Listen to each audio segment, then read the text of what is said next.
The full sign has been up here at Red Stables for a good while now, with Doug Watson boasting his biggest team since well back in the 1990s, and there's plenty of quality to go with the undoubted quantity, as highlighted by one-man band's victory at the Carnival on the opening night last Thursday. We're here to find out a bit more about some of the familiar faces, as well as some new horses housed here at Red Stables.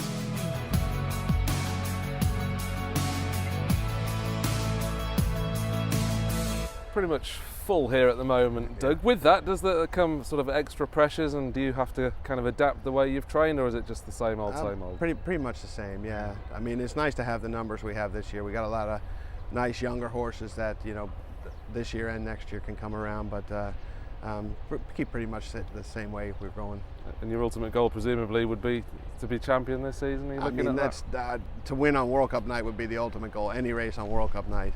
The championship is something that would be great for the stable, great for us, but I don't think you can start really thinking about it now. I mean, you just got to go out there every week and try to win as many races as you can, and hopefully the owners that you have are happy with the results they get. So that's what we're trying to do, just get results. Well, let's look at some of those horses that could bring you that World Cup night success, starting with one-man band, who's been an absolute revelation this season, won his last three. I remember you saying on Thursday you were unsure as to whether he truly saw out the trip. What's your feelings now? I just think, I'm not sure that he did. He doesn't really settle in a race. He's always on go, basically, and we'll probably step him back to a mile and see how we do. You know, I have three horses. It's not a bad problem, but with Lael and Faulkner and him, not knowing that Faulkner was going to step up the way he did, that are kind of for the same type of race. So we'll try to drop him back and stretch the other two out. I think it's February 4th, and go for the Mach Tomb Challenge with the other two, and step one-man band back to a mile. So that'll be the Firebreak Stakes. Yeah, the Firebreak Stakes, yeah. And Lael, much closer to Le Bernardin, yeah, as you said, yeah, than on his reappearance. Yeah, I mean, they didn't have races towards the beginning of the season. I would have loved to have had prep runs in a few of these before we took on the listed kind of company, but we didn't have that option, and you know, it was just good to see him come back and run the way he did. He's lost a step out of the gate. I mean, he's not breaking bad, but he's just not putting himself in the race out of the gate, which was a bit different than last season. So I think the step up and trip, we know he stays. It shouldn't be a problem. I think he's a pretty high class horse. So you know, he's always struggling to keep up over the mile, and we probably have the opposite with one-man band. So we'll kind of switch him around for the next go around. Not many horses come from as far back as he did the other night. They don't. It's hard to finish on that track. He takes the kickback very well. He runs through it, which isn't often easy to do. But you know, he's a nice horse, and we're just trying to do the right thing with all three of them and split them up the right ways. There's not as many dirt handicaps during the Carnival this season. I think we've lost maybe 6 or 7, to be honest with you.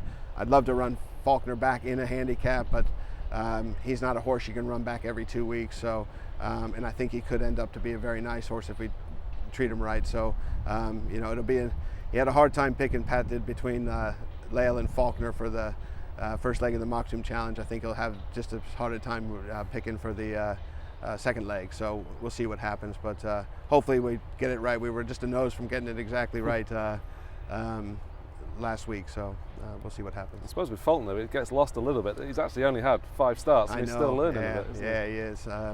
You know, I thought Sam did a great job with him the other night. You know, he's another one that takes the kickback extremely well, as you saw from his runs last year, coming from way off of it. You know, you wish you had more time to feel out trips for him and stuff, but I do believe when you watched the end of the race the other night, the rest were stopping and he galloped out by everything. Sam said he took a breath there just before home, and then all of a sudden had a second wind and galloped out by everything after the wire. So I don't think the 1900 will be a problem, but we'll learn a lot. And My Catch was another one that ran well last Thursday. Yeah. Just always seemed to be leaning out a bit on yeah, one he's a tricky animal at the best of times. He's got a lot of talent, but you know, we wouldn't put headgear on him. I think he's going to have a lot of luck if he draws and has the speed outside of him instead of the inside, and he can get the rail. He runs real well against the rail, and in his defense, he was given 3.5 and 4.5 kilos to the winner in the second. So, you know, that's a lot of weight. But we were a bit disappointed out of that run, but I don't think we can fix that quirk. It's not a physical quirk, it's a mental quirk that's making him get out when there's a horse on his inside. So we'll just have to see. I think we got a handicap in a couple more weeks, and we'll try and hope he draws the speed on the outside of him and can get the rail. But that's the next step. But he's a high quality horse that we're just going to have to play around and see where he suits best. Good to see Duck Scholar back as well last year. High class sprint form and a stepping stone last Thursday. Yeah, very much so. It was almost a 2-year layoff, and I thought he ran very well. I was pleased with him. I didn't know how he'd run, but he was straight as an arrow and had a good blow after the race, and didn't show a lot of spark out of the gate, which I think hopefully we're going to run back in 3 weeks or from then, and hopefully he shows a little bit more spark, and he'll be running over 6 furlongs the next time. So you know, he's run some nice races. It's nice to have him back.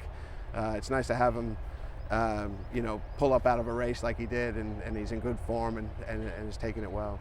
A couple of others that we've not seen at the Carnival yet, Stormbelt and Giovanni said we might have seen them on Thursday, but they'll have wins in them. Yeah, if we can get him back there. You know, Duran's a bit tough because he's rated 99, and like I said, they've taken away a lot of those 1900 and 2000 handicaps. We might try him back on the turf at some point.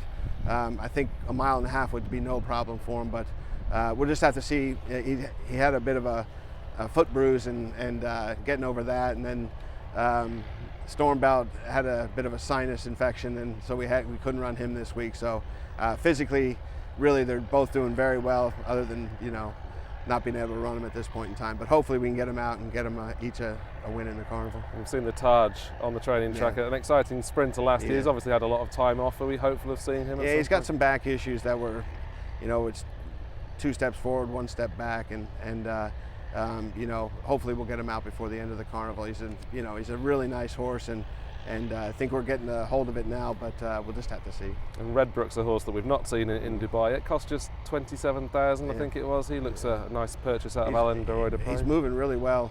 You know, his coat's still pretty long. He came here not too long ago, so we'll just have to see how he comes around. He'll probably have his first piece of work. We got a note from the people, you know, where he was after he was purchased, and they kept him ticking over, and he's in good shape, but just his coat's a bit long, and we'll find out a little more fitness over the next couple of weeks when we work him, but he'd be towards the back end of the Carnival. He's by Ravens Pass, and he's done much of his racing on softer ground, so there's untapped potential there, isn't there? Yeah, I don't know. He doesn't look like a soft ground horse when he's cantering, so you know, I don't know if we'd run him on the dirt or not either. So we're just gonna have to, when you get these new ones in, you just have to feel him out and see where you're at after a few pieces of work. So you know, like I said, he's sound and moving well, so that's one problem out of the way, and then, you know, it's just getting him fit now. We seem to have a few more purebred Arabians in the ranks as well. Any that we're particularly excited about? Maiden winner at Alain last week, for example. Yeah, he's a nice horse. You know, I don't know. There's a nice race back in 3 weeks, non-winners of 2.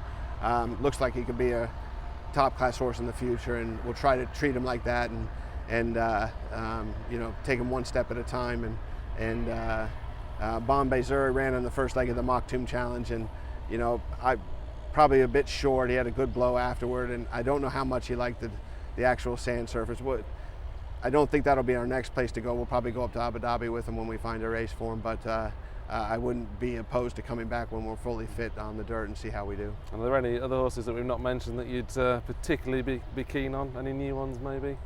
There's so many there, I'm kind of losing track. It's a good problem to have. Zarwan for Sheikh Hamdan looks like a very nice horse. He had his second piece of work for us last weekend, and got us all excited in here. And he's a couple weeks off. He'll work over on the turf with Paul, get a kind of an assessment from him next week, what he thinks as far as fitness. Al Kwan, a Dubawi colt that came out of John Gosden's, he's one to look forward to. We have 2 out of Richard Hannon's stable, Bassettine and Mutasayed, who look like they're going to be nice prospects for the future. And then Lytham St. Anne, it's a nice 3-year-old. We're going to point towards the turf races, the Classic Trial and the Meydan Classic. He looks like a real nice horse, both for this year and for next year. So there's a good few in there. They're kind of running through my brain now, but yeah, there's a good few in there to look forward to.